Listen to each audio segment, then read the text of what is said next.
من أحب سنتي فقد أحبني ومن أحبني كان معي في الجنة. وقال عليه الصلاة والسلام من تشبه بقوم فهو منهم أو كما قال النبي صلى الله عليه وسلم. وقال تعالى آياته أيضا إن الله وملائكته يصلون على النبي يا أيها الذين آمنوا صلوا عليه وسلموا تسليما. اللهم صل على سيدنا مولانا محمد وعلى آل سيدنا مولانا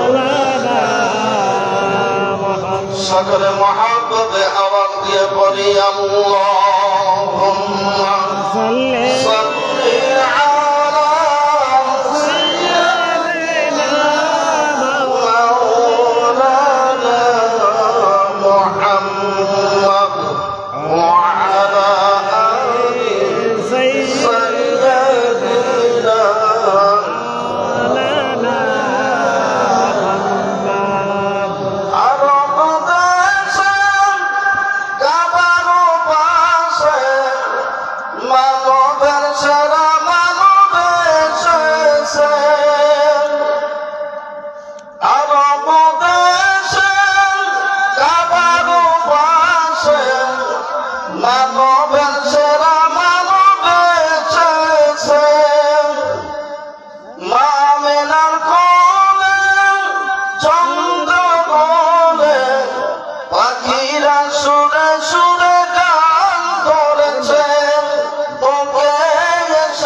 রাসূল এসেছে আল্লাহর হাবিব এসেছে রাসূল এসেছে আল্লাহর হাবিব এসেছে। আকাশের তারাগুলি আসমানের তারাগুলি আকাশের তারাগুলি আসমানের তারাগুলি ঝিলিমিলি ঝিলিমিলি জ্বলছে। গাছে গাছে ফুলগুলি সৌরভে দুলছে। রাসূল এসেছে আল্লাহর হাবিব এসেছে রাসূল এসেছে আল্লাহর হাবিব এসেছে। আল্লাহুম্মা সাল্লি আলা সাইয়্যিদিনা মাওলানা মুহাম্মদ ওয়া আলি সাইয়্যিদিনা মাওলানা মুহাম্মদ। ধন্য ধন্য হয়েছে ধন্য আমার নবীকে ভালোবেসেছে। আরাম আরাম আরাম জান্নাতে তার নাম লিখেছে। ওকে এসেছে রাসূল এসেছে ওকে এসেছে হাবিব এসেছে রাসূল এসেছে আমার হাবিব এসেছে রাসূল এসেছে আল্লাহর হাবিব এসেছে। আকাশের তারাগুলি আসমানের তারাগুলি আকাশের তারাগুলি আসমানের তারা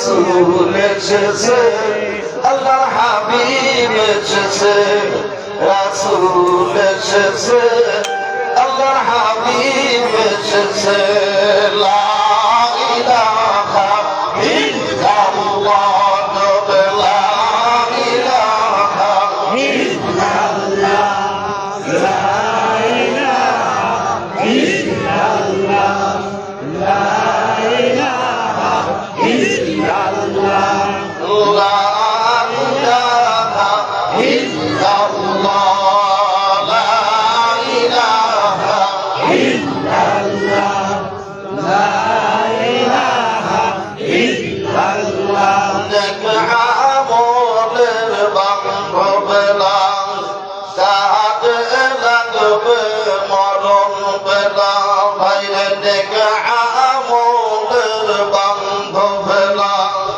কাজে লাগবে মরণ বেলা অন্ধকার ঘরেই তোমার কাঁদিবে হবে একলা লা ইলাহা ইল্লাল্লাহ লা ইলাহা ইল্লাল্লাহ লা ইলাহা ইল্লাল্লাহ লা ইলাহা ইল্লাল্লাহ লা ইলাহা ইল্লাল্লাহ মুহাম্মাদুর রাসূলুল্লাহ সাল্লাল্লাহু আলাইহি ওয়াসাল্লাম পাওয়ার জন্য বন্ধ হয় না একবারে রাখো যেটা রাখো একবারে রাখো প্রমাণ বারণ করো না মুআজ্জাদ হাজিরিন পত্রিকার হালকা জিকির ওয়াজ মাহফিলের সুযোগ্য সম্মানিত সভাপতি সাহেব আমন্ত্রিত মুআজ্জাদ মুকাররম দিগার উলামায়ে কিরামগণ বিশেষ করে মঞ্চে উপবিষ্ট আছেন শ্রদ্ধাভাজন আলেমে দ্বীন বর্গ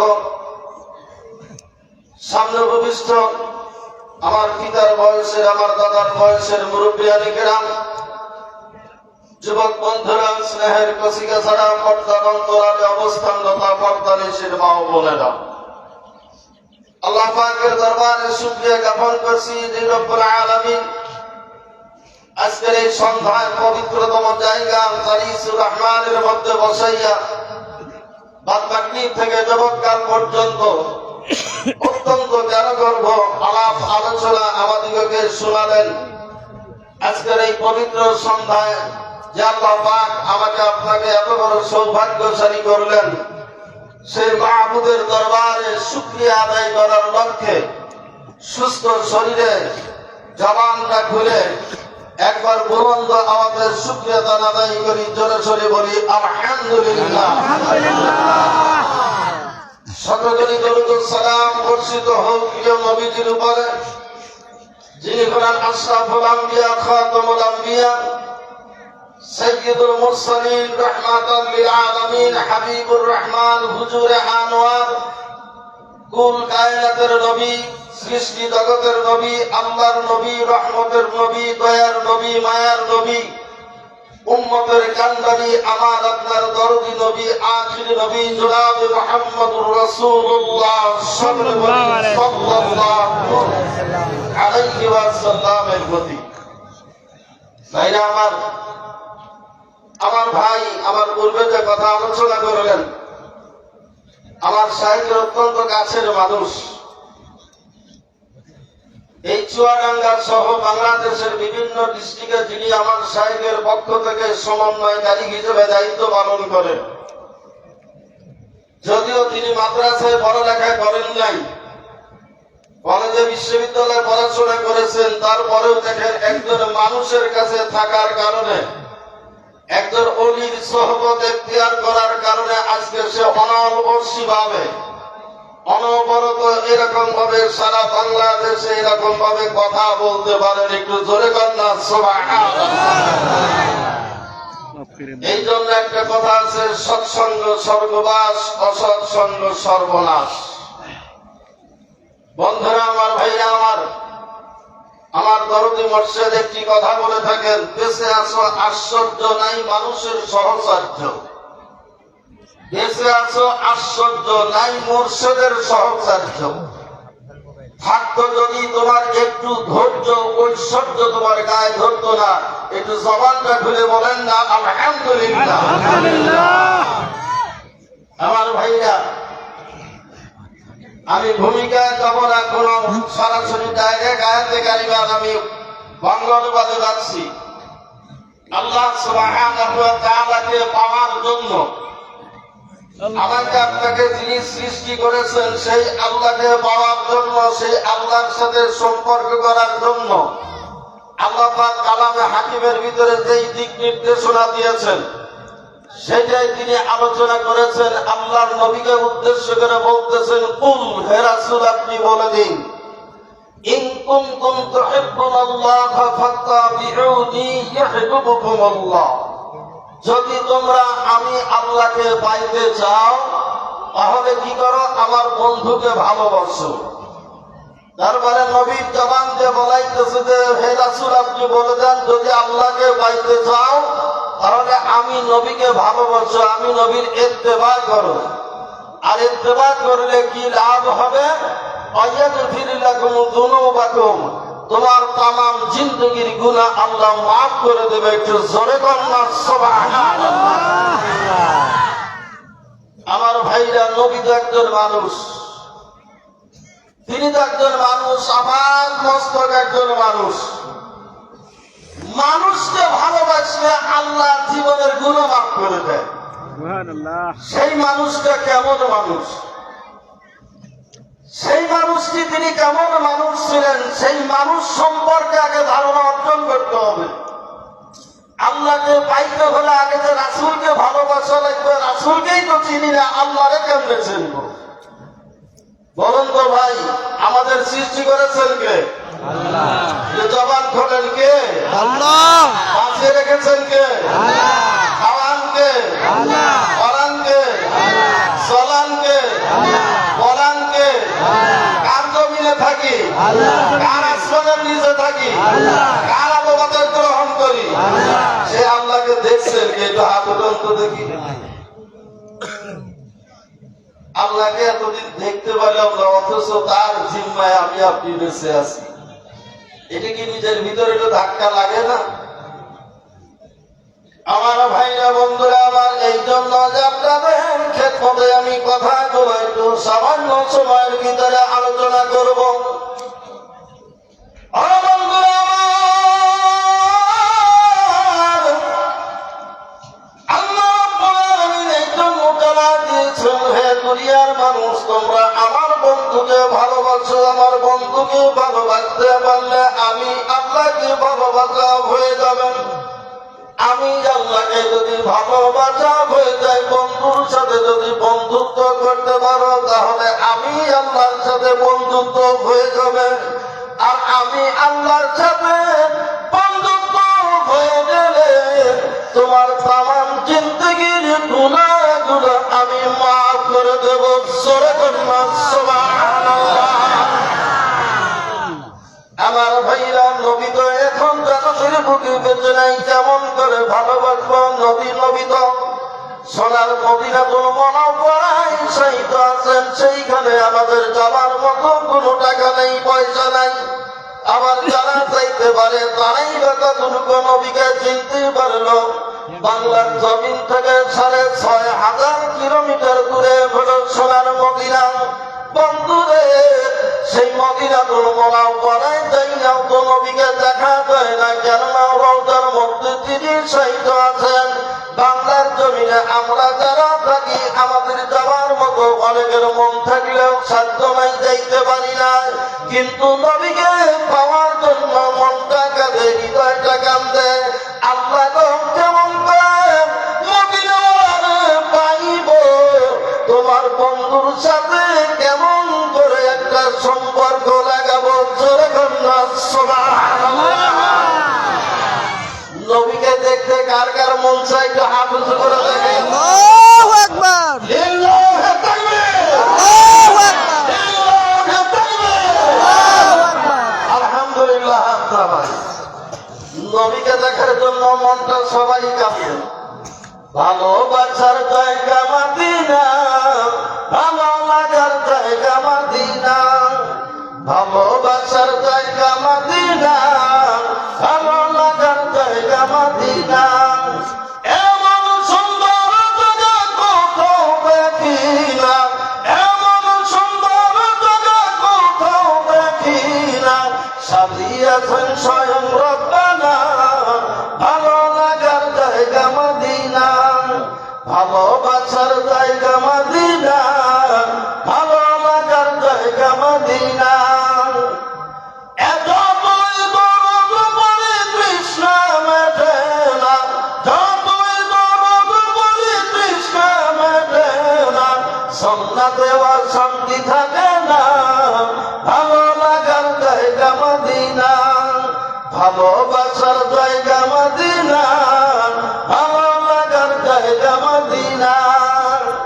একদিন খবর দেব কেউ তো যাবে না, একদিন খবর দেব কেউ তো যাবে না, যাবে আমার সাথে মদিনা, ভালো লাগার জায়গা মদিনা, ভালোবাসার জায়গা মদিনা, ভালো লাগার জায়গা মদিনা। একটু জোরে বললাম সুবহানাল্লাহ, আর জোরে বললাম ভাইরা আমার। সেই ভালোবাসার মানুষটার সাথে ভালোবাসা কেমন করে লাগাইব বন্ধুরে? কোরআন এবং হাদিস থেকে কথা বলবো, কোনো বানোয়াট কিচ্ছা কাহিনী বলার জন্য আসি নাই। বিশ্ব নবী সাল্লাল্লাহু আলাইহি ওয়াসাল্লাম যখন তিনি উফা গ্রহণ করবেন, সাহাবীরা বললেন, ইয়া রাসূলুল্লাহ, ইয়া হাবিবাল্লাহ, নবী গো, আপনি তো দুনিয়া থেকে চলে যাবেন, তাহলে কি ইসলাম মুছে যাবে? ইসলাম উঠে যাবে, দিন উঠে যাবে, কোরআন হাদিসের শিক্ষা উঠে যাবে। নবী গো, মানুষ কি দিন পাবে না? মানুষ কি ইসলাম পাবে না? আল্লাহর নবী বললেন, না গো সাহাবীরা, ইন্নাল উলামা ওয়ারাসাতুল আমবিয়া, আমি দেখে গেলাম হক্কানি আলেম ওলামা দেখে গেলাম। নবীজি বললেন, ইন্নাল উলামা ওয়ারাসাতুল আমবিয়া, এই কথা বললেন, তার মানে বললেন হক্কানি আলেম ওলামা যারা, তারা হলো আমি নবীর ওয়ারিস। আল্লাহর নবী আরো বললেন, মান যারা আলিমান ফাকান্নামা ফাকান্নামা যরাআনি ওয়া মান সাবাগা ফাকান্নামা সাবাগানি। যেই ব্যক্তি একজন হক্কানি আলেমকে দেখল, সেজন্য আমি নবীজিকে দেখল, আর যে তার হাতে হাত দিয়া মুসাফা করিল, সেজন্য আমি মদিনা ওয়ালার সাথে মুসাফা করল। জোরে বললাম সুবহানাল্লাহ। আল্লাহর নবী বলে গেলেন, হক্কানি আলেম, হক্কানি আলেমকে দেখা মানে আমি নবীকে দেখা। তার মানে নায়েবে নবীকে দেখা মানে স্বয়ং নবীকে দেখা। নায়েবে নবীর হাতে হাত দিয়ে মুসাফা করা মানে স্বয়ং নবীর হাতে হাত দিয়ে মুসাফা করা। আমার ভাইরা, সেই নায়েবে নবীকে চেনব কেমন করে? চেনার তো একটা মাপকাঠি লাগবে, মাপকাঠি ছাড়া তো চেনা যাবে না কে নায়েবে নবী। অর্থাৎ ইমাম মালিক রাহমাতুল্লাহ আলাইহি তিনি তার কিতাবের ভিতরে আলোচনা করতেছেন, মান তাফাক্কাহা ওয়া লাম ইয়াতাসাওয়াফা ফাকাদ তাফাসসাকা, আমান তাসাওয়াফা ফালাম ইয়াতাহাক্কাকা ফাকাদ তাজান্দাকা, আমান জামাআ বাইনাহুমা ফাকাদ তাহাক্কাকা। দরগাল্লাহ, আল্লাহু আকবার, আল্লাহু আকবার। ইমাম মালিক রাহমাতুল্লাহ আলাইহি হানাফি মাযহাবের তিনি মালিক ইমাম, তিনি বলতেছেন, মান তাফাক্কাহা ওয়া লাম ইয়াতাসাওয়াফা ফাকাদ তাফাসসাকা। যেই ব্যক্তি শুধু ইলমে শরিয়াত শিখলো কিন্তু ইলমে মারিফাত শিখলো না, তথা ইলমে তাসাউফ শিখলো না, এই লোকটা হলো ফাসিক। এরপরে আবার বলতেছে, মান তাসাওয়াফা ফালাম ইয়াতাফাক্কাহা। যেই ব্যক্তি শুধু ইলমে তাসাউফ শিখলো কিন্তু ইলমে শরিয়াত শিখলো না, এই লোকটা আবার জিন্দিক। ফাকাদ আমান তাজান্দাকা, এই লোকটা হলো জিন্দিক, আর জিন্দিক হলো কাফেরের চাইতে নিকৃষ্ট। আমান জামাআ বাইনাহুমা, যেই ব্যক্তি ইলমে শরিয়াত ইলমে মারিফত এই দুইটা বিষয়ের সংমিশ্রণ ঘটাইয়া নিজে শিখতে পারলো, আমল করতে পারলো, অপরকে শিখাতে পারলো, ফাকাত তাহাক্কাকা, এই লোকটা হলো হক্কানি আলেম। একটু জোরে বলুন সুবহানাল্লাহ। তাই না আমার বন্ধুরা, আমার হক্কানি আলেমকে চিনার উপায় দেখেন। যার মাথার থেকে পা পর্যন্ত সুন্নাতের কোনো খেলাফ থাকবে না, ফরজ ওয়াজিব তো দূরের কথা, তার ভিতরে সুন্নাতের খেলাফ থাকবে না, এই লোকটা হলো হক্কানি আলেম। আমার ভাইরা, ওই লোকটা মাদ্রাসা থেকে এমন পড়ালেখা করেছে, কমপক্ষে তাফসিরে জালালাইন পড়ে বুঝে নিজে মানতে পারে, অপরের কাছে বর্ণনা করতে পারে। যেই লোকটাকে দেখলে আল্লাহ এবং আল্লাহ রাসূলের কথা মনে পড়ে যায়, যার ভিতরে দুনিয়াবি কোনো খায়েশ নাই, দুনিয়াবি কোনো চাওয়া পাওয়া নাই, যার কাছে গেলে মানুষেরা আমলদার হয়ে যায়, যার কাছে গেলে মানুষেরা আশিক বদল হয়ে যায়, আল্লাহওয়ালা হয়ে যায়, যাকে দেখলে মদিনাতুল মুনাওয়ারার কথা মনে পড়ে যায়, এইরকম একটা মানুষের কাছে চলা যান, তার কাছে গেলে পরে বুঝতে পারবেন আপনার আমলের জিন্দেগির পরিবর্তন কেমন করে হয়ে যায়। বন্ধুরে, একটা মানুষ কোনদিন মানুষ হতে পারে না মানুষ ছাড়া। মানুষকে মানুষ হতে বলে একজন মানুষের কাছেই যাইতে হবে। জোরে কন্যা সুবহানাল্লাহ। একজন হাফেজ আর একজন হাফেজের কাছে গিয়ে হেফজ করে তো হাফেজ হয়, কথা ঠিক না ঠিক? একজন মুহাদ্দিস আর একজন মুহাদ্দিসের কাছে যাইয়া পড়ালেখা করে মুহাদ্দিস হয়, একজন মুফাসসির একজন মুফাসসিরের কাছে যাইয়া মুফাসসির হয়, একজন ডাক্তার আর একজন ডাক্তারের কাছে যাইয়া পড়ালেখা করে ডাক্তার হয়, একজন ইঞ্জিনিয়ার ইঞ্জিনিয়ারের কাছে যাইয়া লেখাপড়া করে ইঞ্জিনিয়ার হয়। আমার বন্ধুরা, ভাইরা আমার,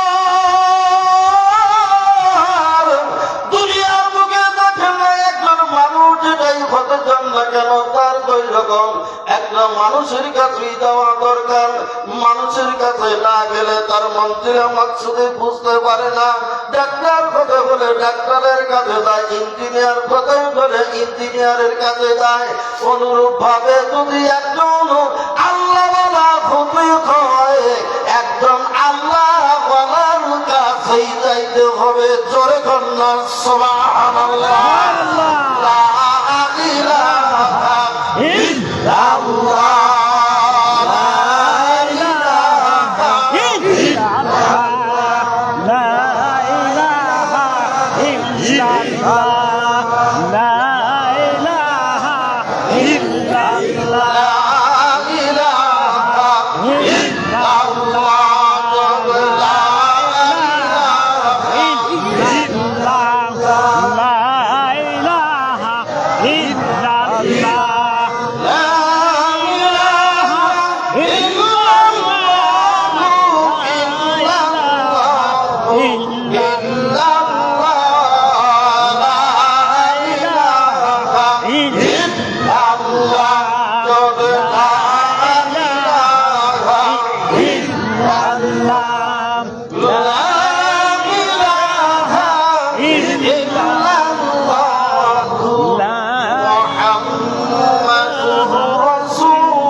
সবাই বলেন সাল্লাল্লাহু আলাইহি ওয়াসাল্লাম। এটা কি করলাম ভাই? দরুদ শরীফ বললাম। পিছনের ভাইদের জিজ্ঞেস করতেছি কি বললাম? দরুদ শরীফ। দরুদ শরীফ বললাম। দরুদ শরীফ বললে গুনাহ হয় না সওয়াব হয়? সওয়াব হয়। কয়টা সওয়াব হয়? কয়টা সওয়াব হয় তা তো জানি না, না জানার কারণেই পড়তে ভালো লাগে না। আবার অনেকে পড়তেও পারি না। আপনারা পারেন, চুয়াডাঙ্গার মানুষ পারেন, আমার পাবনার মানুষ পারে না। কথা বুঝতে পারছেন ভাই? আযানের সময় আল্লাহ রাসূলের নাম শুনলে আশহাদু আন্না মুহাম্মাদুর রাসূলুল্লাহ, এটা শুনলে প্রত্যেকের উপরে নবীজির উপরে দরুদ শরীফ পড়া ওয়াজিব। কয়জন করি? খেয়াল আছে, ভালো করে মনে রেখে যেতে হবে ভাই। কিছু কিছু ওয়াজ বাড়িতে নিয়ে যাবেন, আজকের থেকে আর ভুল করবেন না, ওয়াজিব তরকের গুনাহ হবে। আল্লাহর নবী বলেছেন, ওই লোকটার নাক ধূলিসাৎ হোক, ওই লোকটার নাক ধূলিসাৎ হোক, ওই লোকটার নাক ধূলিসাৎ হোক। সাহাবীরা বললেন, ইয়া রাসূলুল্লাহ, কার? ওদিকে জিবরাইল আমিন বলতেছে, আমিন আমিন আমিন, কবুল হয়ে গেছে। সাহাবীরা বললেন, ইয়া রাসূলুল্লাহ, কাকে বললেন? বলতেছে, যেই লোকটা রমজান মাসে রোজা পাওয়ার পরে রোজা পালন করলো না, তার নাকটা ধূলিসাৎ হোক। 2 নম্বরে হলো, যে তার মা বাবাকে পাইল কিন্তু গুনাহ মাফ করাতে পারলো না, তার নাকটা ধূলিসাৎ হোক। 3 নম্বরে হলো, যে আমার নাম শোনার পরে দরুদ শরীফ পড়লো না, তার নাকটা ধূলিসাৎ হোক। তাহলে চিন্তা করে দেখেন বন্ধুরা, যখন নবীজির কালেমা পড়ার পরে, আল্লাহর নবীর নাম শোনার পরে দরুদ ও সালাম পড়তে হবে। বন্ধুরে, বলতেছিলাম, হক্কানি আল্লাহওয়ালা ব্যক্তির কাছে গেলে আল্লাহওয়ালা হওয়া যায়। আমার ভাইরা, আল্লাহওয়ালা ব্যক্তিদের কাছে গেলে কি লাভ হবে, কি লাভ হবে, সেই কথাটা একটু খেদমতে আলোচনা করে যাই।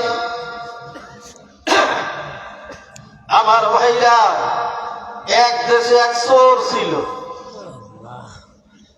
কথা কি আমার বুঝতেছেন? পিছনের ভাইরা একটু সারাদিন বোঝা যায়? আলহামদুলিল্লাহ। এক দেশে এক চোর ছিল।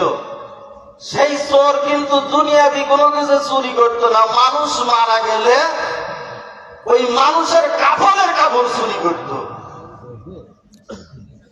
মানুষ মারা গেলে মানুষকে দাফন করে আসলে কবর খুইরা, ওই কবর খুইরা কবরের ভিতরে নাইমিয়া কাফনের কাপড় চুরি করে বাজারে বিক্রি করত। এই ধরনের এক চোর ছিল। এটা তার স্বভাব।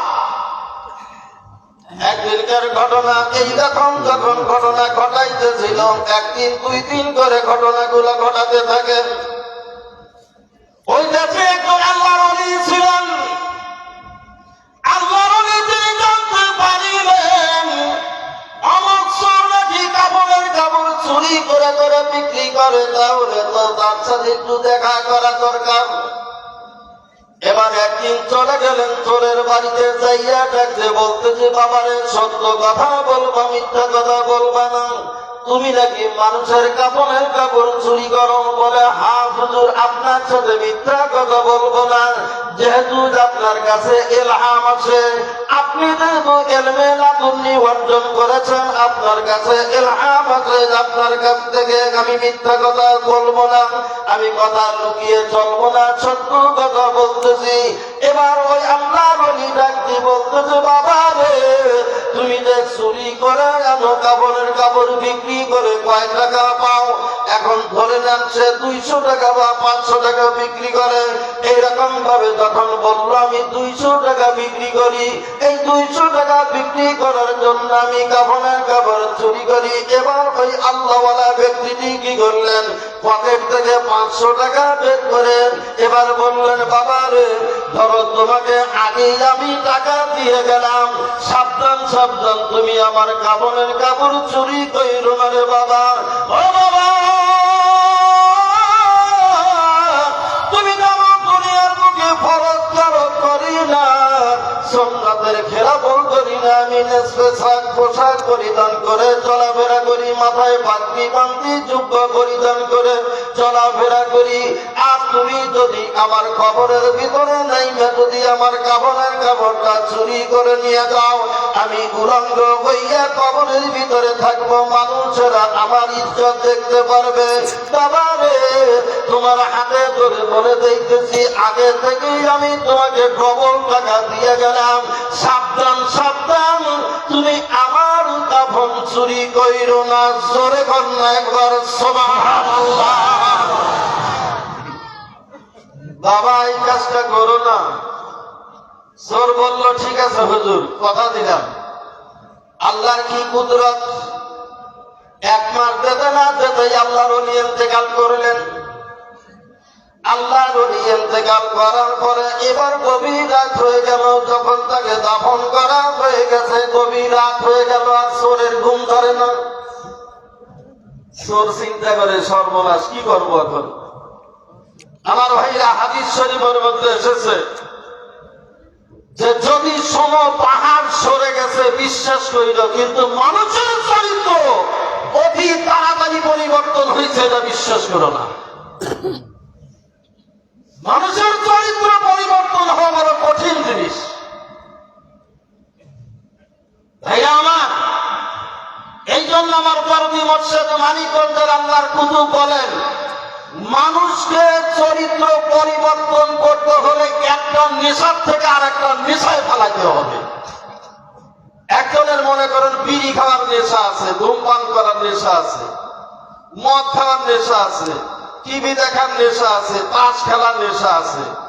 এই যে নেশাগুলো আছে, এই নেশার থেকে যদি তাকে ছাড়াইতে চাও, তাকে কোনোদিন কোরআন শরীফ হাদিস শরীফ তার কানের ভিতরে, কপালের ভিতরে, চোখের ভিতরে, বুকের ভিতরে ঢইলে কোনোদিন ফিরেতে পারবা না। তাকে কি করো, ওই নেশার থেকে বাঁচাইতে হলে আর একটা নেশায় ফেলো। সেই নেশাটা হলো কি, আল্লাহর জিকিরে ভালায় দাও। আল্লাহর জিকিরের নেশায় যদি পড়ে যায়, দুই বেলা যদি আল্লাহর জিকির করে, ওই জিকিরের নেশায় পড়ে গেলে জিকিরের দাওয়াত দিবে, তার ওইগুলা অটোমেটিকলি পরিবর্তন হয়ে যাবে। একটু জোরে বলো সুবহানাল্লাহ। আমি দেখা দিতে পারি মানিকগঞ্জের মুড়ি এখানে যারা আছে অনেকেই ধূমপান করতো আর এখন করে না। কারা কারা করতেন এটা হাত উঠন করে এইগুলো এরা সব খাইতো, এরা এইগুলো করতে এখন আর করে না। হাত নামান বেয়াদবি মাপছে, এটা দেখাইলাম, সাক্ষ্য প্রমাণ দেখাইলাম। ভাইরা আমার, বন্ধুরা আমার, এবার চোরের অবস্থাটা কি হইল একটু বলে যাই। এবার চোরটা ঘুম ধরে না,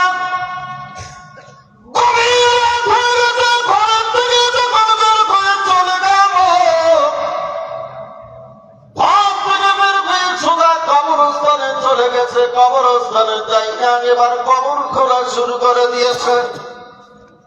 কোদাল দিয়ে ঘুরতে ঘুরতে ঘুরতে ঘুরতে যখন মাটিগুলা সরায় ফেলে দিয়েছে, এবার পালাই সরাই দিয়ে বাঁশের খাবারি গুলা একটা একটা করে যখন তোলা শুরু করে দিল, বাঁশের খাবারি গুলা তুলিয়া এবার কবরের ভিতরে নামিয়া দেখা মাত্র আল্লাহর ওলির ওই কাফন ধরে টান দিয়েছে।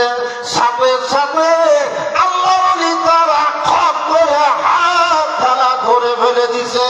জোরে কন্যা সুবহানাল্লাহ। আল্লাহর ওলিরা মরে না। ইন্না আউলিয়া আল্লাহ লা ইয়ামুতু, নিশ্চয়ই আল্লাহর ওলিরা মরে না। আমার ভাইরা, আল্লাহর ওলি বলবো কেন, মানুষই তো মরে না। কে বলে মানুষ মরে, আমি বুঝলাম না ব্যাপার। মানুষ মরিলে ভাইলে বিচার হবে কার, বলো বিচার হবে কার। কে বলে মানুষ মরে, পঞ্চবাক্য পঞ্চরূপ হিসাবে দেখতে পাই। একে তো কই তুই আমি পরমাত্মার মরণ নাই গো, পরমাত্মার মরণ নাই। পরমাত্মার কর্ম লইয়াছি বাক্যাদের ঢিলির হইয়া, পরমাত্মার কর্ম লইয়াছি বাক্যাদের ঢিলির হইয়া। জন্ম মৃত্যুর নাম ধরিয়া চালাইছে কারবার। কে বলে মানুষ মরে, আমি বুঝলাম না ব্যাপার। মানুষ মরিলে ভাইরে বিচার হবে কার, বলো বিচার হবে কার। কে বলে মানুষ মরে, একটু জোরে করুন না সুবহানাল্লাহ। আমার ভাইরা, আপনাদের এলাকায় কবরস্থান আছে না? আছে। আচ্ছা, কবরস্থানে যাই আপনারা সালাম দেন না? মরা মানুষে কি সালাম দেওয়া যায়? ঘুমন্ত মানুষে সালাম দেয় হুজুর, এই যে মনে করেন একজন মানুষ আব্দুর রহমান রহিমা খাতুন মারা গেছে, ধরে নেন আব্দুর রহমান মারা গেছে, গেলেন তার বাড়িতে দেখার জন্য। দেখেন যে বাড়িতে যাইয়ে দেখেন উত্তর শিয়রি করে তাকে শোয়াই দেওয়া হয়েছে, চাদর দিয়ে ঢেকে দেওয়া হয়েছে। যা প্রথমে চাদরটা উঠে বলে আসসালামু আলাইকুম, আব্দুর রহিম ভাই কেমন আছেন? এ কথা কেউ বলে? চোখেরই পলকে তুমি হতে পারো না, চিরকাল বন্ধ হবে তোমারই নিঃশ্বাস। হবে আমার তোমার নামে মসজিদের মাইকে, বাড়িওয়ালা নাই রে বাড়ি নাই রে দুনিয়াতে, বাড়িওয়ালা নাই রে বাড়ি নাই রে দুনিয়াতে। বললাম সুবহানাল্লাহ। আমার ভাইরে পেছ লাগাবেন না, আলেম ওলামা আছেন। তার মানে একজন মানুষ যদিও ইন্তেকাল করে, মানুষ মারা যায় না, ইন্তেকাল করে। মানুষ ইন্তেকাল করলে তার শুধু চলার শক্তি, বলার শক্তি আল্লাহ কেড়ে নেন, কিন্তু তার শ্রবণ শক্তি, দর্শন শক্তি, অনুভব করার শক্তি আল্লাহ সব কিছু তার ভিতরে রেখে দেয়। একটু জোরে বলুন সুবহানাল্লাহ।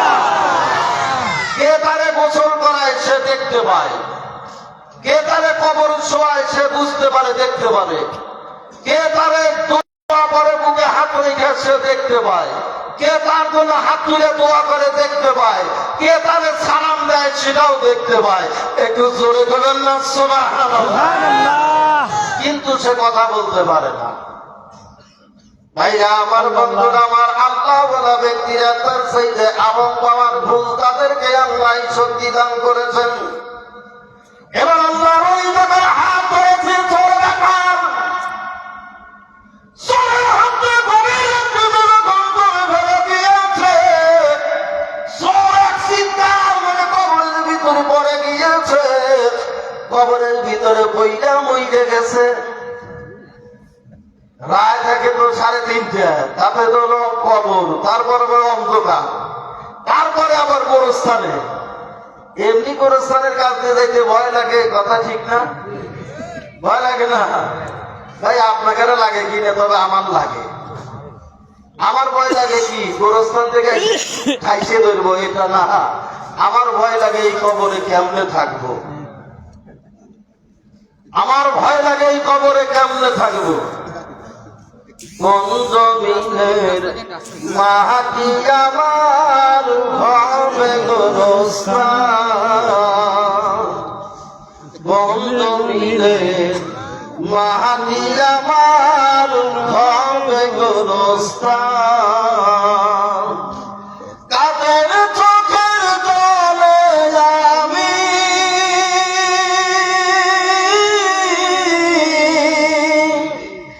কাদের চোখের জলে আমি পাব পরিত্রাণ,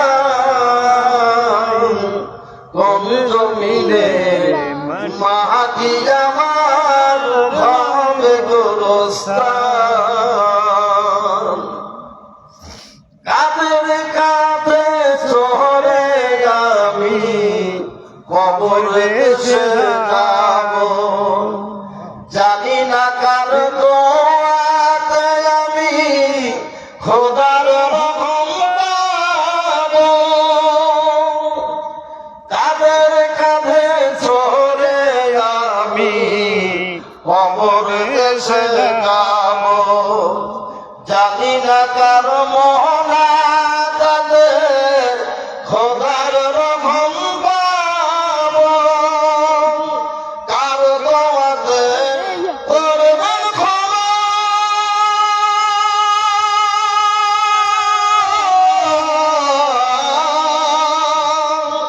কার দোয়াতে করবেন ক্ষমা, আল্লাহ মেহেরবান।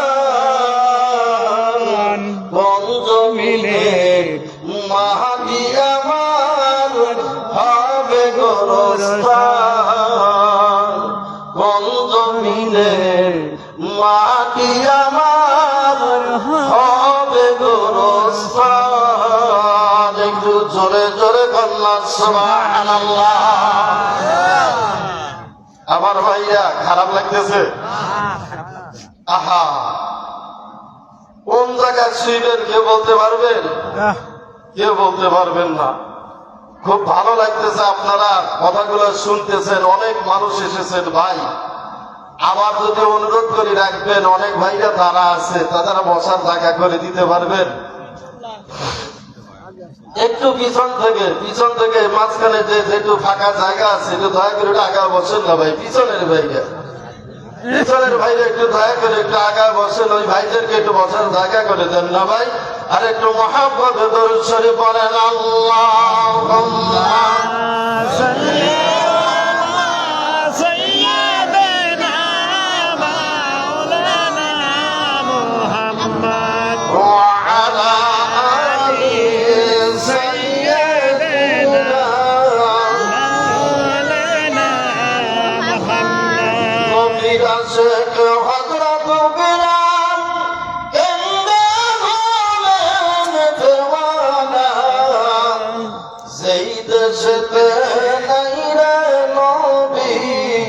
আমার সেটা এটা হইল না।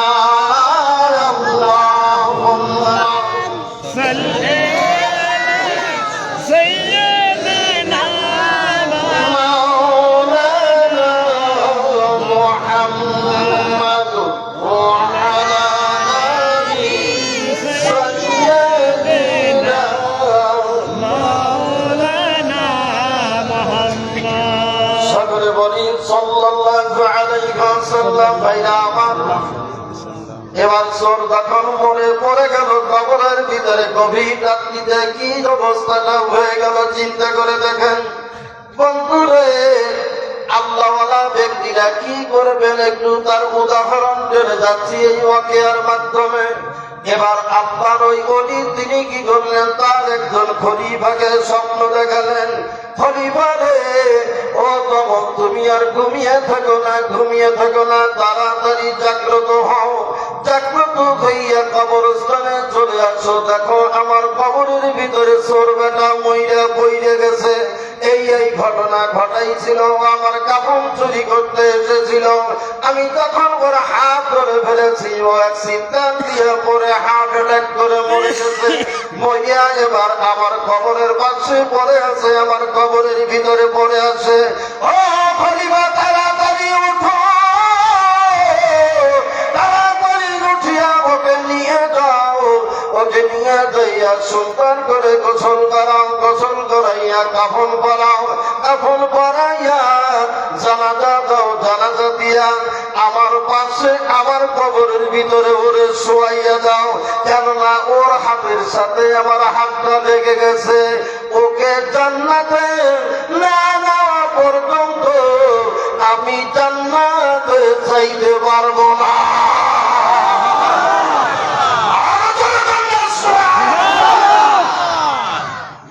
মান তাসাব্বাহা বিকাওমিন ফাহুয়া মিনহুম। আল্লাহর নবী বলেছেন, যার সাথে তার মহব্বত থাকবে তার সাথে তার হাসর নসর হয়ে যাবে। একটু আরেকবার বলুন আলহামদুলিল্লাহ। ভাইয়া আমার, আল্লাহওয়ালা ব্যক্তিদের সাথে সম্পর্ক থাকলে আল্লাহওয়ালার সাথে হাসর নসর হয়ে যাবে। পক্ষান্তরে যারা বিপদ দামি আছে, কোন এক্সাম্পল টানবো না, জ্ঞানী যারা বোঝে তারা শুধু ইশারায় মূর্খকে বুঝাতে পেরেছে কে কবে কোথায়। আমার ভাইরা, আপনারা বুঝে নেন, আল্লাহওয়ালা ছাড়া যাদের সাথেই মেশেন না কেন, যেই নেতার সাথে মেশেন না কেন, নেতারকে আপনি আনুগত্য করেন অথবা যার সাথে আপনি বন্ধুত্ব করে ঘুরে বেড়ান, চিন্তা করে করবেন ওই লোকটা হাসরের ময়দানে আপনার সাথে দেখা দেখি হলে কি পরিণতি হয়ে যাবে। ওই লোকটা হাসরের ময়দানে যাইয়া আপনাকে সুপারিশ করতে পারবে কিনা, আপনার জন্য ওকালতি করতে পারবে কিনা। ও বন্ধুগণ আমার, আমি এই জন্য বলতেছিলাম, হয়তো বা বলতে পারে কিয়ামতের ময়দানে সমস্ত নবী রাসূলরা নাফসি নাফসি বলবে, আর আমার আপনার দরদি নবী বলবে রব্বি হাবলি উম্মতি। জোরে জোরে আল্লাহু সুবহানাল্লাহ।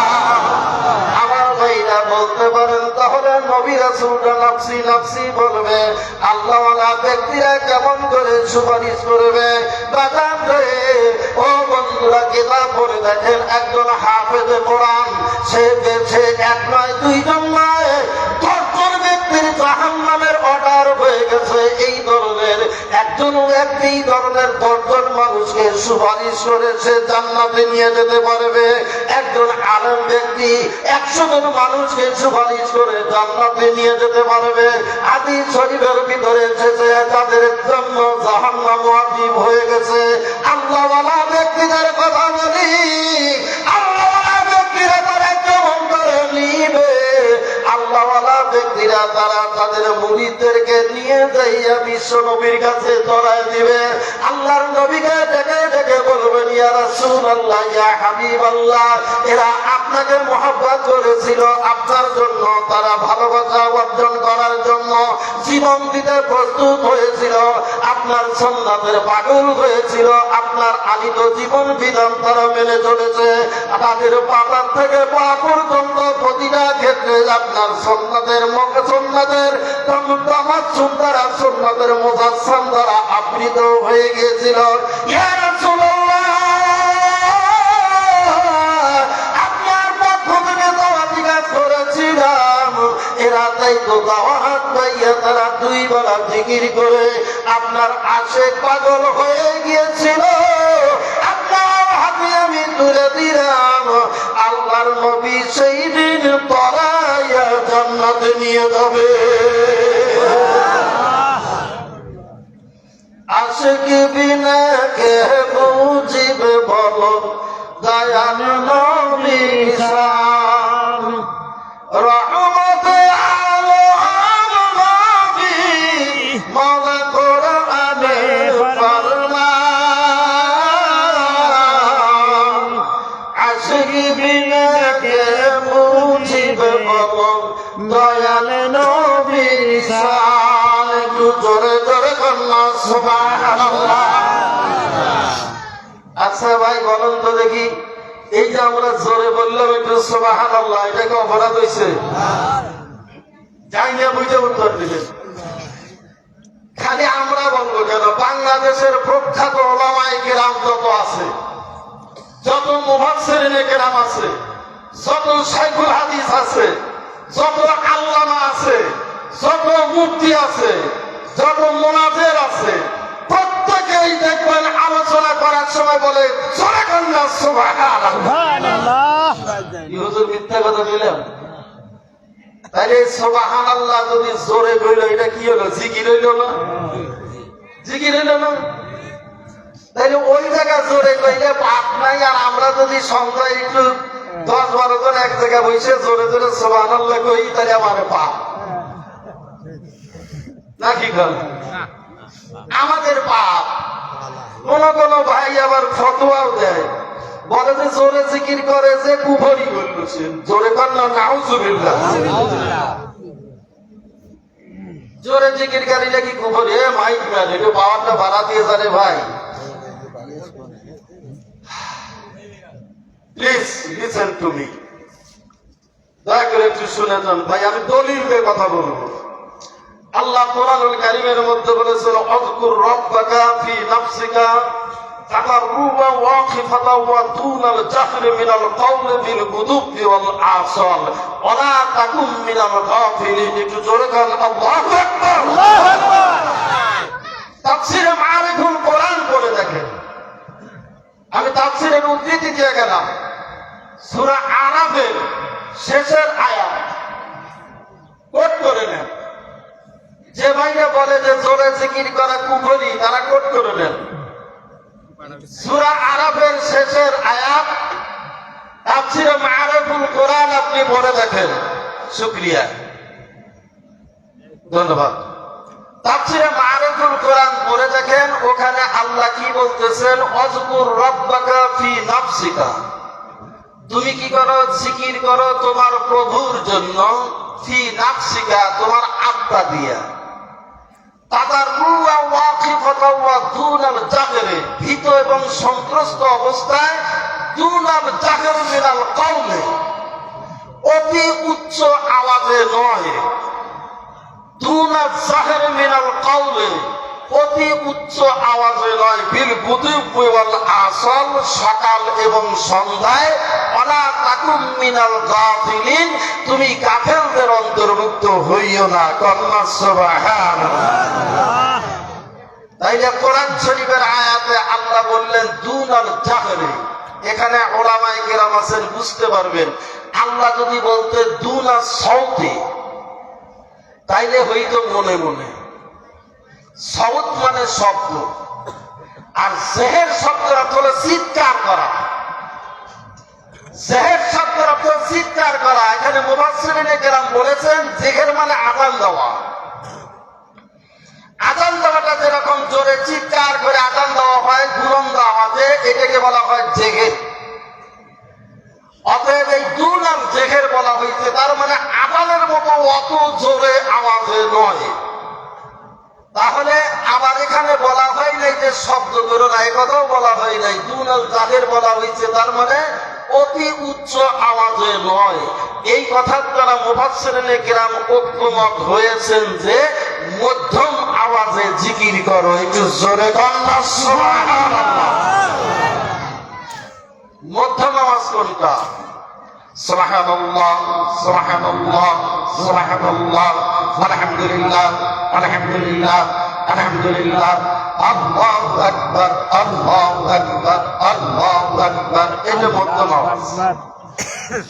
এখন এর চেয়ে যদি জোরে করি তাহলে ওইটা হবে কি সেহের, আর এর চেয়ে যদি নিচে করি তাহলে হবে সৌত। আরবিতে সৌতুন শব্দের অর্থ হলো অস্পষ্ট, অর্থাৎ নিঃশব্দ। এই নিঃশব্দে জিকির করা। এখন আসেন আমরা একটু জোরে জিকির করি। এই জিকিরের আবার আরেকটা দলিল নেন। হাজী ইমদাদুল্লাহ মুহাজিরি মক্কি রাহমাতুল্লাহ আলাইহির একখানা কিতাবের নাম আছে জিকরে জলি। মেহেরবানি করে আমি কিতাবের উদ্ধৃতি দিলাম, পড়ে দেখবেন।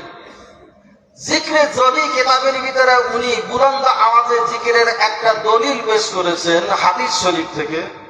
সেটা হলো কি, যদি কোনো ব্যক্তি একটু আওয়াজ করে জিকির করে, এই জিকিরের শব্দগুলো যদি গাছ বৃক্ষ তরুলতা শুনতে পায়, কিয়ামতের দিন ওই লোকটার পক্ষে সাক্ষী দেবে। একটু সুবহানাল্লাহ বলুন। তাহলে কিয়ামতের দিন ওই ব্যক্তির সপক্ষে সাক্ষী দেবে। আরেকটা দলিল নেন, আজকে আপনার যে জায়গায় বসে ওয়াজ শুনতেছেন, কিয়ামতের দিন এই জায়গা আপনার সপক্ষে সাক্ষী দেবে। আলেম ওলামা আছে, শুনে দেখেন।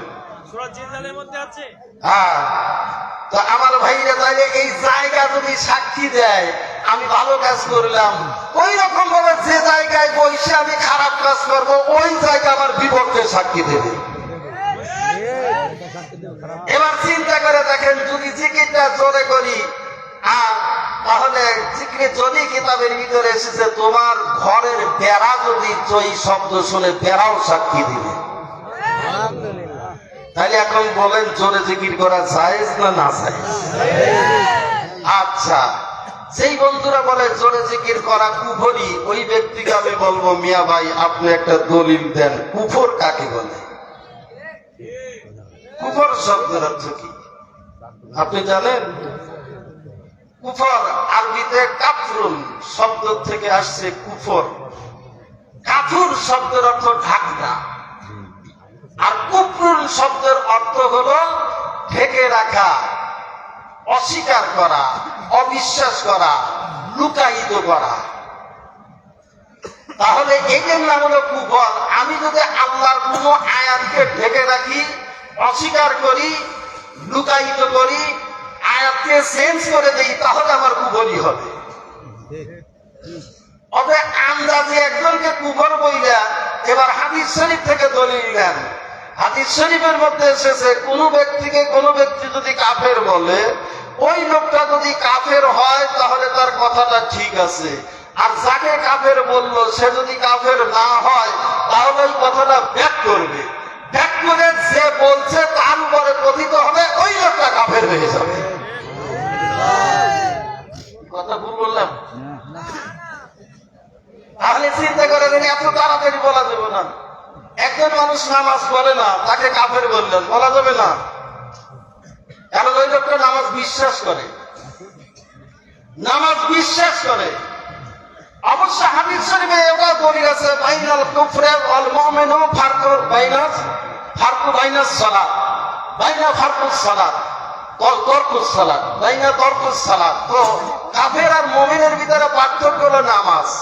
কিন্তু এই দলিল নিয়ে মুহাক্কিক উলামায়ে কেরামগণ আবার বলতেছেন কি, যে সরাসরি যদি নামাজকে অস্বীকার করে সে কাফের হবে, কিন্তু কোন ব্যক্তি যদি কাফের হয়া সে যদি আংশিক করে নামাজ না পড়ে তাহলে সে প্রথম শ্রেণীর ফাসেক।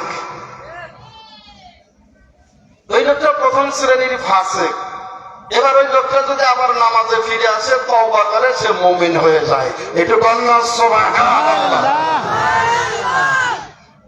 আরেকটা এখন কথা বলি, পীর ধরার দলিল কি? ভাই কোরআন শরীফ নিয়ে আমি কথা বলি। আসলে আজকে কোরআন শরীফ কোনো কারণবশত মঞ্চে আসে নাই। আমি কোরআন শরীফ নিয়ে কথা বলি। কোরআন শরীফের ভিতরে কোথাও পীর শব্দ নাই, হাদিস শরীফের ভিতরে পীর শব্দ নাই। আমি ওই বন্ধুর সাথে একমত। তবে হ্যাঁ, পীর শব্দটা আপনাকে বুঝে নিতে হবে। পীরটা এই ল্যাঙ্গুয়েজটা, এই ভাষাটা কি তা কি জানেন? এই ভাষাটা হলো ফার্সি। ফার্সি কি কোরআন শরীফে আছে? কোরআন শরীফ কি ভাষা? কম তো দেখি। আরবি ভাষা। আরবি ভাষা। আরবি ভাষা হলো কোরআনুল কারীম। অর্থাৎ কোরআনুল কারীমের ভিতরে পীর শব্দ নাই, হাদিস শরীফে হলো আরবি ভাষা, ওর ভিতরে পীর নাই। তাহলে কোরআন শরীফে কি আছে? আল্লাহ বলেছেন, অবাইয়ুদলিল ফালান তাজিদ লাহু ওয়ালিয়াম মুরশিদা। এটা আল্লাহু আকবার কম না? আল্লাহ বলেছেন, অমাইয়ুদলিল ফালান তাজিদ লাহু ওয়ালিয়াম মুরশিদা। আমি তাকে পথভ্রষ্ট করে দেই, তাকে কোনো ওলি মিলাই না, বন্ধু মিলাই না, কোনো মুর্শিদও মিলাই না। জোরে বল নাউজুবিল্লাহ। তাহলে এখানে পীর হলো মুর্শিদ। আল্লাহ মুর্শিদ শব্দ ব্যবহার করেছেন, পীর শব্দ ব্যবহার করেন নাই। এবার আল্লাহ উন্নত আয়াতে কি বলতেছে? ইয়া আইয়ুহাল্লাযীনা আমানু তাকুল্লাহা ওয়া কুনু মা'আস সাদিকিন। হে আমার বিশ্বাসী বান্দারা, তোমরা আমি আল্লাহকে ভয় করো, আর তোমরা কি করো? একজন সত্যবাদী বান্দার সঙ্গী হয়ে যাও। আল্লাহ সুবহানাল্লাহ। এই সাদিক বান্দা হলো পীর। এখানে সাদিক বলে তাকে আখ্যায়িত করা হয়েছে। আল্লাহ বলেছেন, আল্লাহ তাআলা অন্যত্র আয়াতের ভিতরে তিনি বলেছেন, আবতাগু ইলাইহিল ওসিলা। তোমরা আমি আল্লাহকে পাওয়ার জন্য একটা ওসিলা তালাশ করো, সেই ওসিলা হলো পীর। আল্লাহ বলেছেন, অত্তাবে সাবিলা মান আনাবা ইলাইয়া। যে আমারে পাইছে তুমি তারে পাও, তাহলে আমারে পাওয়া হইয়া যাইব। এই জায়গা হলো পীরের দলিল। একটু জোরে কন্যা সুবহানাল্লাহ। আমার ভাইরা, বন্ধুগণ আমার, এবার প্রশ্ন আসলো, আমরা যারা দিনও কিছুই জানি না, আরবি জানি না, ফার্সি জানি না, উর্দু জানি না, আমরা তাফসীর পড়া জানি না, সিয়াসিতা যারা জানি না, তারা হয়তো পীর ধরলাম, আলেম ওলামা ধরবে কেন? ওনারা তো কিতাব পড়ছেন, ওনারা তো তাফসীর পড়েছেন, তাফসীরে জালালাইন পড়েছে, তাফসীরে কাশাফ পড়েছে, তাফসীরে বাইজাবি পড়েছেন, তাফসীরে মাআরিফুল কোরআন পড়েছেন, তাফসীরে ইবনে কাসির পড়েছেন, তাফসীরে বয়ানুল কোরআন পড়েছেন, তাফসীরে ইবনে তারপরে সিহাসিতা হাদিস পড়েছেন, ফি জিলালিল কোরআন পড়েছেন, তাফসীরে মাআরিফুল কোরআন, তাফসীরে দেখেন না, আরো তাফসীরে বর্তমানে দেখেন না সাইয়্যিদ কুতুবের যে তাফসীর, তাফসীরে ফি জিলালিল কোরআন বানাইছে, এটাও হয়তো বা পড়েছে। আমার ভাইরা, এত তাফসীর পড়ার পরে কেন তারা পীর ধরবে? বন্ধুরে, এখানে পীর ধরা লাগবে এই জন্য, আল্লাহকে পাওয়ার জন্য, তাসকিয়ে নফস করার জন্য। যেহেতু আল্লাহ বলেছেন, কাদ আফলাহা মান খাবা মান দাসাহা। আমি আল্লাহ তাআলা এইখানে বলেছেন, যে ব্যক্তি তার আত্মাটাকে কি করলো? প্রস্ফুটিত করলো, আলোকিত করলো, সেই তো সফল কাম হয়ে গেল। আর যেইটাকে তারা মাটি চাপা দিল, তারা বিফল কাম হয়ে গেল। আমার ভাই, বাইরে নিজের আত্মাটাকে প্রস্ফুটিত করার জন্য, আত্মা মালিকের সাথে একটা সম্পর্ক করার জন্য, এই জন্য আলেম ওলামাদের তাদের তাজকিয়া নফস করা দেখবে, তাদেরকে যাইয়া বায়াত মুরিদের বন্ধন লাগাইয়া তাজকিয়া নফসের মাধ্যমে, ইসলাহে নফসের মাধ্যমে ইলমে লাদুন্নি অর্জন করিয়া মহাস্রষ্টা আল্লাহর সাথে একটা সম্পর্ক লাগাতে হবে। এবার আসেন দুই একটা উদাহরণ দেই, খারাপ লাগতেছে? ভারতবর্ষের বিখ্যাত আলেম ছিলেন রশিদ আহমদ গঙ্গুহি রহমাতুল্লাহ আলাইহি, যাকে বলা হইত সুলতানুল হিন্দ। এবং ভারতবর্ষের বিখ্যাত আলেম ছিলেন হাকিমুল উম্মত আশরাফ আলী থানভী রহমাতুল্লাহ আলাইহি। ওনারা তো আল্লাহর ওলির দরবারে গেছেন। বন্ধুরা, আমি রশিদ আহমদ গঙ্গুহি রহমাতুল্লাহ আলাইহির একটা কথা বলে যাই। উনি গেলেন একটা হাদিস বোঝার জন্য, হাদিসটা উনি বুঝতে পারেন নাই, অথচ রশিদ আহমদ গঙ্গুহি রহমাতুল্লাহ আলাইহি 1 লক্ষ হাদিসের হাফেজ ছিলেন। একটু জোরে বললাম সুবহানাল্লাহ। বর্তমানে বাংলাদেশে এরকম আলেম খুঁজে পাবেন যে 1 লক্ষ হাদিস মুখস্থ? আমার জানা মতে নাই, থাকতে পারে। 1 লক্ষ হাদিস, তার ভিতরে 60,000 সনদ সহ 40,000 সনদ ছাড়া। আলেমরা বুঝতে পারবে যে সনদ কাকে বলে। হাদিসের ভিতরে 3টা অংশ আছে। আল্লাহ আল্লাহ আল্লাহ আল্লাহ। এখন এই সনদ এবং গায়ের সনদ সহ 1 লক্ষ হাদিসের হাফেজ, উনি একটা হাদিস বুঝতেছেন না, বোঝার জন্য চলে গেলেন তিনি হাজী ইমদাদুল্লাহ মুহাজিরি মক্কি রহমাতুল্লাহ আলাইহির দরবারে। ভাই, এই কথাটা বলেই আলোচনা শেষ করবো, মোনাজাতে যাব। ওনার দরবারে যাইয়ে বলতো যে হুজুর, আমি এই হাদিসটা বুঝতে পারতেছি না, মেহেরবানি করে আমাকে একটু বুঝাই দেবেন। তখন উনি বললেন, আমি সংক্ষেপে বলতেছি, উনি বললেন যে হুজুর, আমি এই কথাটা, আপনি যেহেতু আসছেন, এত কষ্ট করে আসছেন বাবা রশিদ আহমদ গঙ্গুহি, আমি তো জানি আপনি তো ভারতবর্ষের সবচেয়ে বিখ্যাত একজন আলেমে দ্বীন। আপনি আসছেন মক্কা নগরে আমার কাছে এই হাদিস বোঝার জন্য। আচ্ছা ঠিক আছে, আপনি বসেন, তাহলে আমি একটু ভিতর থেকে আসি।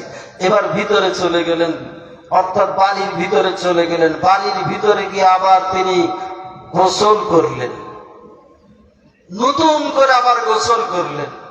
এরপরে তিনি জাহের বাতেনা ওযু বানালেন। এই যে দেখেন, এই জায়গায় খেলা আছে, জাহের বাতেনা ওযু আছে, খালি হাত পা ধুয়ে। এই জন্য আমার মুর্শিদ বলেন, হাত পা ধুয়ে চুকে গেল, তাই কি রে তোর ওযু হইল? মনের কালি মনে রইল, বাইরে করলি পরিষ্কার, হিসেবি নামাজ পড়বি কতবার। যাই নামাজে হইলি খারা, ইশারাতেই নামাজ সারা, দৌড় দিল তোর মনের ঘোড়া, আজাদিল হইল সওয়ার, হিসেবি নামাজ পড়বি কতবার।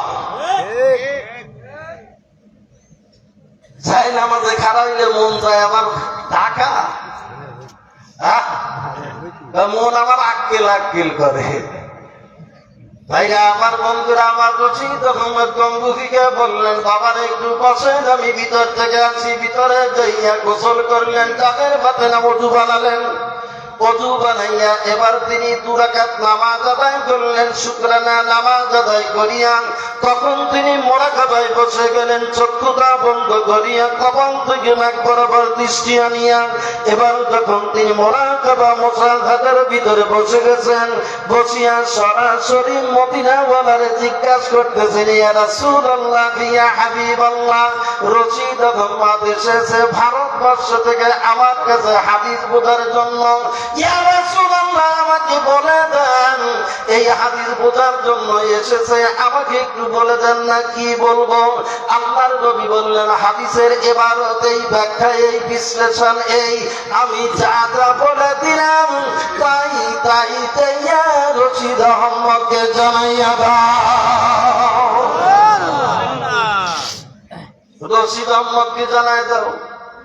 উনি এবার মুরাকাবা মুসাহাদাত থেকে ফারেক হইয়া বের হয়ে আসলেন।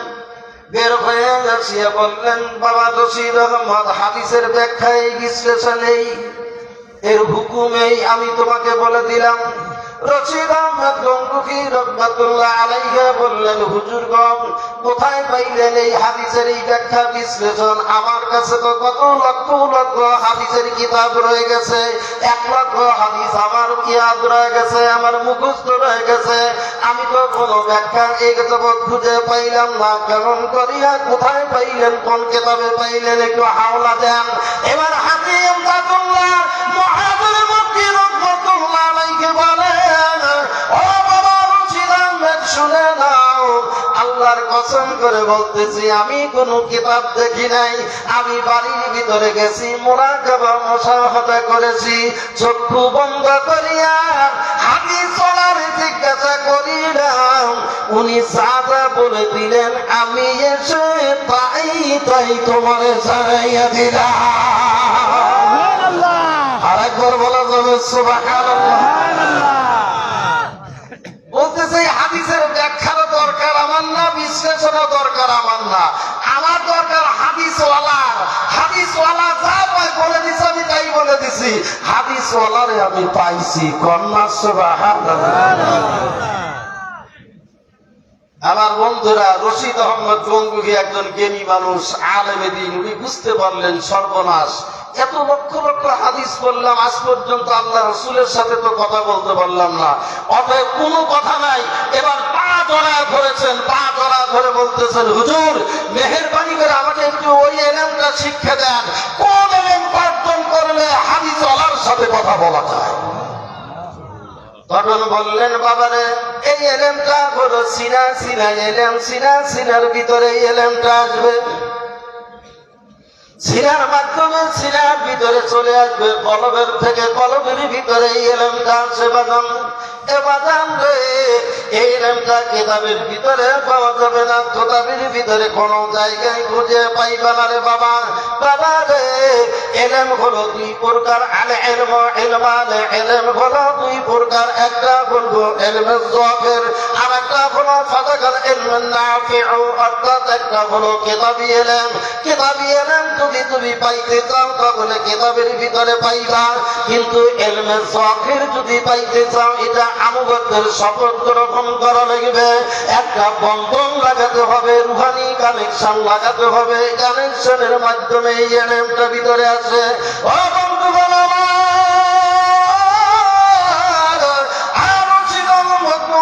দেরি করলাম না, সাথে সাথে হাতটা বাড়ায় দিয়ে বললেন, আমাকে সেই এলেমটা অর্জনের রাস্তা দেখায় দেন। হাতে হাত দিয়ে বায়াত মুরিদ হয়ে গেলেন, রুহানি একটা বন্ধন সৃষ্টি হয়ে গেল।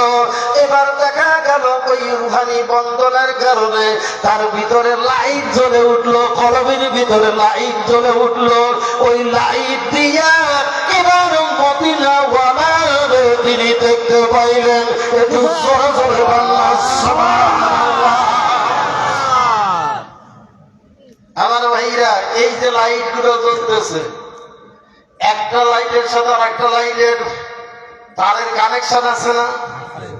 মাইক চলতেছে, মাইকে তারের কানেকশন আছে না? তাহলে তারের কানেকশন যদি ডিসকানেক্ট হয়ে যায় লাইট জ্বলবে? লাইট জ্বলবে না। এই জন্য লাইট জ্বলাতে হলে লাইট জ্বলার সাথে একটু সম্পর্ক লাগাম। বন্ধুরে, এটা কোনো নতুন কিসসা কাহিনী না। পাক ভারত উপমহাদেশের ভিতরে যারা ইসলাম নিয়ে এসেছে তারা তো এইভাবে আনুগত্যের শপথের মাধ্যমে, বন্ধুত্বের মাধ্যমে আল্লাহওয়ালা ব্যক্তিরা এই দেশে ইসলাম প্রতিষ্ঠা করে গেছেন। হযরত শাহজালাল রাহমাতুল্লাহ আলাইহি, খানদাহান আলী রাহমাতুল্লাহ আলাইহি, মখদুম শাহদৌলা ইয়ামিনী রাহমাতুল্লাহ আলাইহি, বাইজিদ বুস্তামি রাহমাতুল্লাহ আলাইহি, হযরত শাহ সুফি জিন্দানি রাহমাতুল্লাহ আলাইহি, হযরত মাহি সাওয়ার রাহমাতুল্লাহ আলাইহি, মখদুম শাহ রুখস রাহমাতুল্লাহ আলাইহি, কারামত আলী রাহমাতুল্লাহ আলাইহি। এরকম ভাবে আমি বলতে পারবো সারা বাংলাদেশের ভিতরে খুঁজে দেখেন আল্লাহওয়ালা ব্যক্তিরা জায়গায় জায়গায় শুয়ে রয়েছে। এদের বাড়ি কিন্তু বাংলার জমিনে কোথাও ছিল না, কেউ ইয়ামেন থেকে, কেউ ইরান থেকে, তুরন থেকে, আমার ভাইরা পশ্চিমা বিশ্বের থেকে তারা কেমন করে আসলেন বাংলার জমিনে।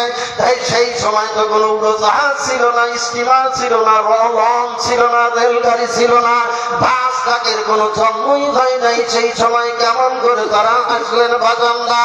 তাদের পাওয়াজ্জু দিয়ে, তাদের কারামতের মাধ্যমে এই দেশে এসেছেন। কেউ বাঘের পিঠে চলে এসেছেন, কেউ ঘোড়ার পিঠে চলে এসেছেন, কেউ মাছের পিঠে চলে এসেছেন, কেউ সিংহের পিঠে চলে এসেছেন, কেউ কুমিরের পিঠে চলে এসেছেন, কেউ কেউ আবার সমুদ্রে জায়নামাজ বিছাইয়া দিয়া ওই জায়নামাজে চড়ে পার হইয়া এদেশে এসেছেন। জোরে কন্যা সুবহানাল্লাহ। এই অলি আল্লাহর বাংলাদেশ, এই শহীদ গাজীর বাংলাদেশ, রহম করুন আল্লাহ, রহম করুন আল্লাহ। এই অলি আল্লাহর বাংলাদেশ, এই শহীদ গাজীর বাংলাদেশ, রহম করুন আল্লাহ, রহম করুন আল্লাহ। আল্লাহ তোমার পথের পথিক যারা, আমরা তাদের বংশধর, তাদের ওয়াস্তে কবুল করুন আল্লাহ, কবুল করুন আল্লাহ। এই ওলি আল্লাহর বাংলাদেশ, এই শহীদ গাজীর বাংলাদেশ, রহম করুন আল্লাহ, রহম করুন আল্লাহ। একটু জোরে জোরে করলাম সুবহানাল্লাহ। কথা আমার শেষ। এখন সর্বশেষ যেই কথাটা বলতেছি, আমার শায়েখ মুর্শিদ, আমার শায়েখ মুর্শিদ মানিকগঞ্জের যিনি মালিক, মানিকগঞ্জ দরবারের যিনি মধ্যমণি, আমাদের দরবারের নাম তালিমে ইসলাম মানিকগঞ্জ বাংলাদেশ। আমাদের তরিকার নাম হলো চিশতিয়া সাবেরিয়া তরিকা। এই তরিকার যিনি রাহবার, তিনি হলেন আলাউদ্দিন সাবের কাদিয়ানী রহমাতুল্লাহ আলাইহি। তিনি হিমালয়ের পাদদেশে জান্নাতের মেহমান হয়ে শুয়ে আছেন। আমার ভাইরা, এটা কোনো ভুইভরের মতো বাজায় ওঠা কোনো দরবার নয়। আমার শায়েখ মুর্শিদ এই তরিকার একজন বোনাফাইড খলিফা। একটু জোরে কন্যা সুবহানাল্লাহ। সেই পীরের খেলাফত নাই, তার কাছে গেলে কোনোদিনও ওই মুরিদরা কামেল হতে পারে না। কামেল ওই পীর হতে পারে, ওই মুরিদরা হতে পারে যার মুর্শিদ মোকাম্মেল। আমার ভাই কামেল ও মোকাম্মেল বুঝাইছেন, আমি আরো বুঝাতে চাচ্ছি না। আমার মুর্শিদ একজন খেলাফত প্রাপ্ত। ওনার বাবা ছিলেন মরহুম মদহুর আজহারুল ইসলাম সিদ্দিকী রহমাতুল্লাহ আলাইহি।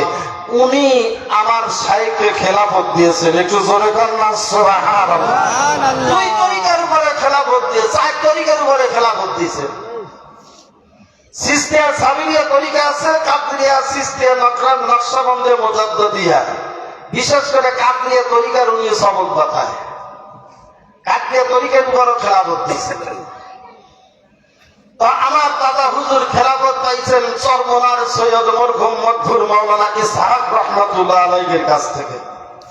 উনি খেলাফত পাইছিলেন উজানির কারি ইব্রাহিম সাহেব রহমাতুল্লাহ আলাইহির কাছ থেকে। উনি খেলাফত পাইছিলেন রশিদ আহমদ গঙ্গুহি রহমাতুল্লাহ আলাইহির কাছ থেকে। উনি খেলাফত পাইছিলেন হযরত হাজী ইমদাদুল্লাহ মুহাজিরি মক্কি রহমাতুল্লাহ আলাইহির কাছ থেকে। এরকম ভাবে যাইতে যাইতে যাইতে যাইতে গরিবে নওয়াজ খাজা মঈনুদ্দিন চিশতি রহমাতুল্লাহ আলাইহি, ওনার শাইখের নাম উসমান হারুনি রহমাতুল্লাহ আলাইহি, ওনার শাইখের নাম শাহ শরীফ জিন্দানি রহমাতুল্লাহ আলাইহি। এইরকম যাইতে যাইতে যাইতে যাইতে হাসান বসরি রহমাতুল্লাহ আলাইহি, ওখান থেকে জয়নুল আবদিন রহমাতুল্লাহ আলাইহি, সেখান থেকে চলে গেছেন ইমাম হুসাইন রাদিয়াল্লাহু তাআলা আনহু পর্যন্ত। ইমাম হুসাইন রাদিয়াল্লাহু তাআলা আনহু কি হযরত আলী রাদিয়াল্লাহু তাআলা আনহুর কাছ থেকে হযরত আলী রাদিয়াল্লাহু তাআলা আনহু বিশ্ব নবী মুহাম্মদুর রাসূলুল্লাহ সাল্লাল্লাহু আলাইহি ওয়াসাল্লাম কাছ থেকে খেলাফত প্রাপ্ত। একটু জোরে বলুন সুবহানাল্লাহ। অতএব মানিকগঞ্জ দরবারের শিকড় মদিনায়। মানিকগঞ্জ দরবারের শিকড় হলো মদিনায়।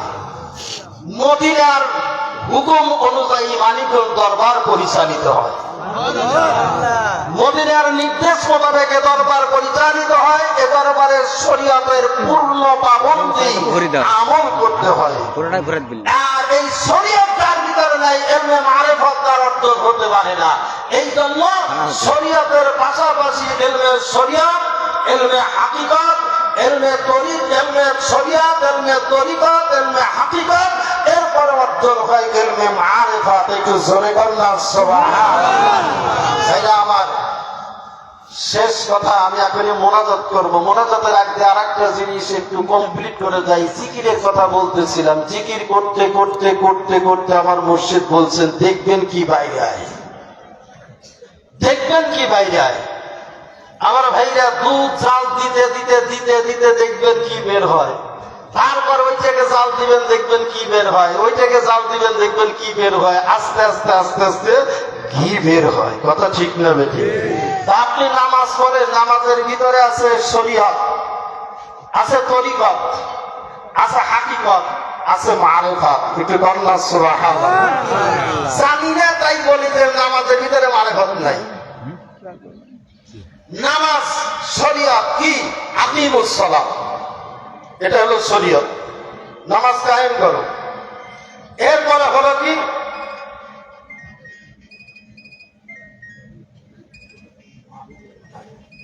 এরপরে ভাই তাহলে আকিমুস সালাত আল্লাহ বললেন নামাজ কায়েম করো, এটা হলো শরীয়ত।